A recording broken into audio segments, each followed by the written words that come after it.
कौन दोगला का औलाद है?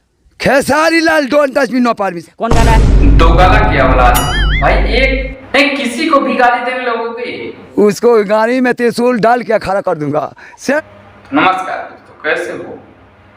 नहीं, ये रहे तेगलवा बाबा जो कुछ दिन पीछे तन्या झा को गाली दे रहे थे, उसके बारे में कुछ गलत सलत बोले थे। हालांकि तन्या झा चलो ठीक है, उसको वो बोलती है ऐसा, सो उसके बारे में बोलो तो चलो ठीक, कोई बात नहीं है।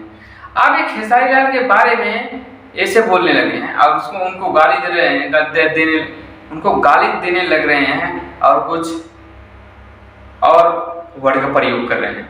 और कुछ दिन पीछे खेसारी लाल ने पवन सिंह से ये बोले हमें अपने पास बुलाओ ना, तन्या झा हमें मार डालेगी। और खेसारी लाल का एक गाना आता था वो लीला जान बैगन लीला, उसी के ऊपर एक गाली दिए हैं। हालांकि ये तो सही है, उससे खराब गाना इंडस्ट्री में आ रहा है। ढोनी में शायद मिला, ये कोई गाना है नहीं, उनको कुछ नहीं बोल रहे। और ढोनी के ऊपर जाके स्टूडियो में उद्घाटन कर रहे हैं स्टूडियो का। वैसे बाबा बहुत आए बहुत गए, इन सबको डंडा